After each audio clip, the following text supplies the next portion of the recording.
See oli CNN Brasil ametlik uudis, mis näitas, et Ameerika Ühendriikide immigratsioonipolitsei arreteeris Felipe Linares de Oliveira de la Chilla, tuntud kui Don.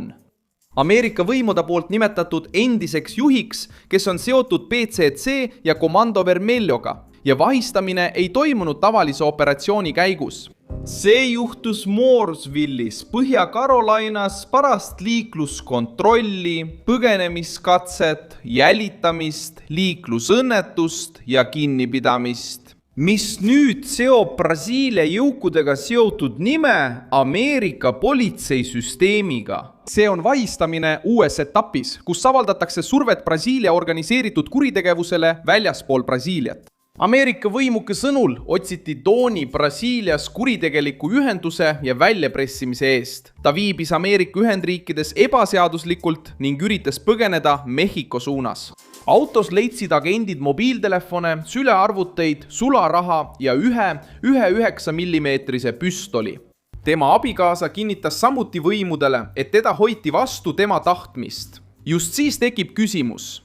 Mida see brasiillane Ameerika Ühendriikides tegi? Miks toimus vahistamine just uues etapis PCC ja Comando Vermelho vastu?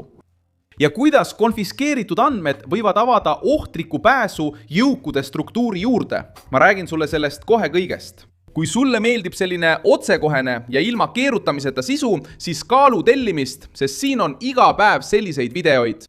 Arresti teatas ICE, Ameerika Ühendriikide immigratsiooni- ja tollikontrolli teenistus esmaspäeval 15. juunil. Felipe Linares de Oliveira de la Chilla vahistati via junio Mooresvillis, Põhja-Carolinas. Kuupäev äratab tähelepanu, sest just sel päeval jõustus Ameerika Ühendriikides PCC ja Comando Vermelho määratlemine välismaisteks terroristlikeks organisatsioonideks. Enne seda oli otsus juba välja kuulutatud Välisministeeriumi poolt. Marco Rubio kinnitas, et need kaks rühmitust kuuluvad Brasiilia kõige vägivaldsemate kuritegelike organisatsioonide hulka ning nende ebaseaduslikud võrgustikud ületavad Brasiilia piire. Juhtun sai alguse liikluskontrollist. Ameerika võimuka avaldatud andmete kohaselt üritas Tom autoga põgeneda, kui ta peeti agentide poolt kinni.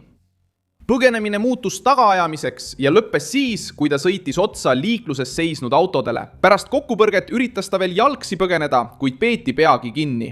Sellest hetkest alates ei olnud operatsioon enam lihtsalt liiklusjuhtum, vaid sai hoopis teise kaalu.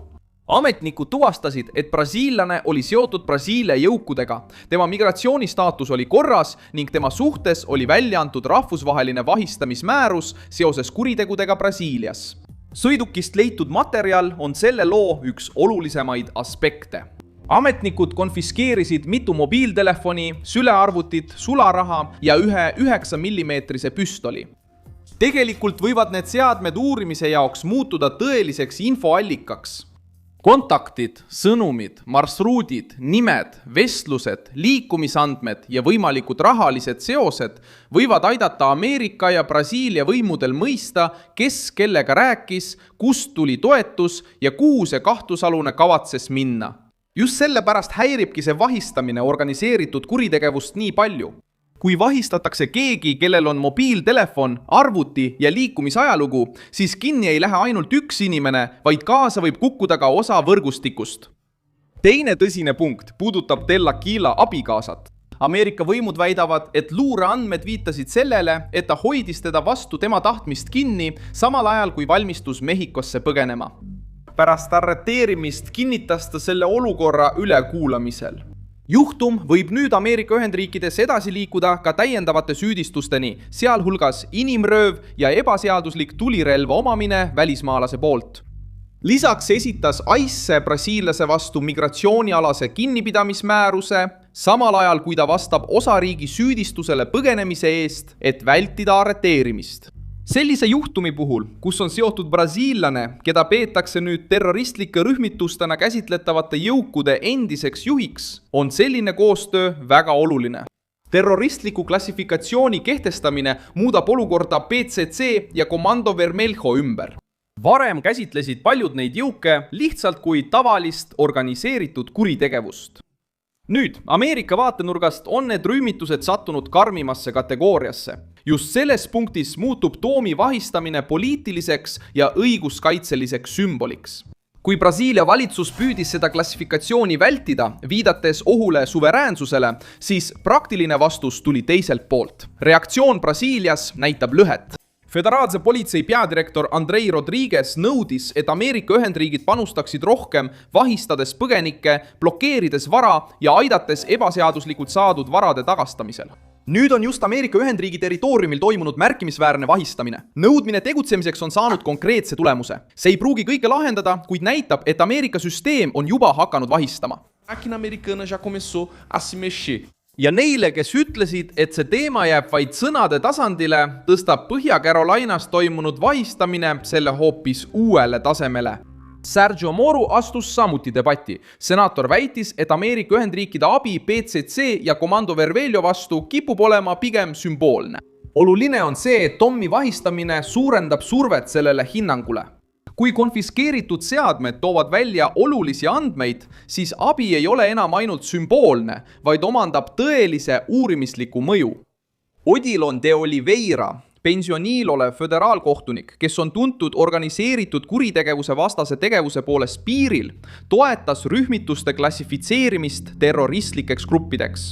Ta väidab, et PCC ja Comando Vermelho ei pane toime ainult tavalisi kuritegusid, sest nad kontrollivad territooriume, esitavad riigile väljakutse ja kehtestavad oma reeglid. Odilon de Oliveiras sõnavõtt tugevdab seisukohta, et Ameerika Ühendriikide luure võib olla otsustava tähtsusega. Ameerika Ühendriikidel on võime jälgida raha liikumist, suhtlust, liikumist ja rahvusvahelisi sidemeid palju tugevamalt, kui Brasiilia suudab sageli üksi toime tulla. Flavio Bolsonaro kaitses samuti arutelu laiendamist, et kaasata miilitsad terroristideks klassifitseerimisse. See väide püüab ümber lükata süüdistust, et parem tiib siib ainult PCC-d ja Comando Vermelho, et kaitsta teisi kuritegelikke rühmitusi.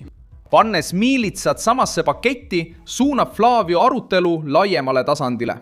Kes valitseb territooriumi, ähvardab elanikkonda, kasu lõikab ebaseaduslikest teenustest ja tegutseb paralleelse võimuna, peab samuti saama karmilt koheldud. See muudab poliitilist maastikku, sest võtab vasakpoolsetelt ära argumendi, et klassifitseerimine oleks valikuline.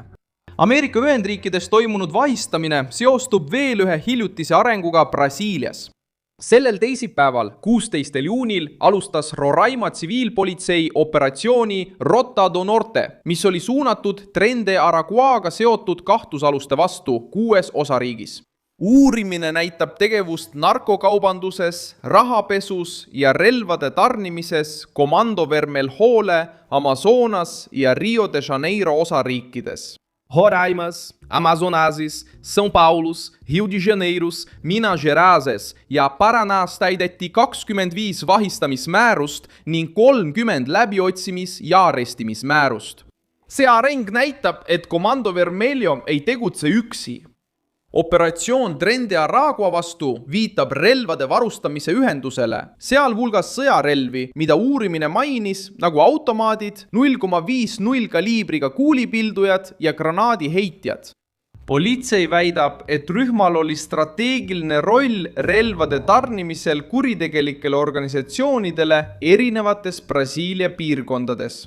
See on veel üks osa samas mängus. Brasiilia jõugud, välismaised võrgustikud, relvade ringlus, rahapesu ja organiseeritud kuritegevus, mis toimib rahvusvahelise struktuurina.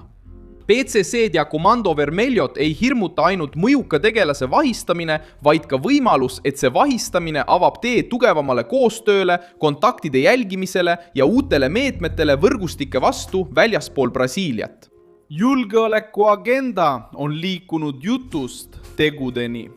Organiseeritud kuritegevuse jaoks algas nädal punase häirega. Neile, kes pooldavad jõulisemaid meetmeid jõukude vastu, on sõnum lihtne. Kui on olemas luure, koostöö ja poliitiline tahe, hakkab kuritegevuse struktuur mõju tundma. Mina olen Milson Alves, Global. Minu eesmärk on hoida sind iga päev tõega kursis. Uudiste lingid leiad videokirjeldusest. Pane sellele videole like, telli kanal ja vaata lõpus kommentaare, et olla veelgi paremini seotud Milson Alvese kogukonnaga.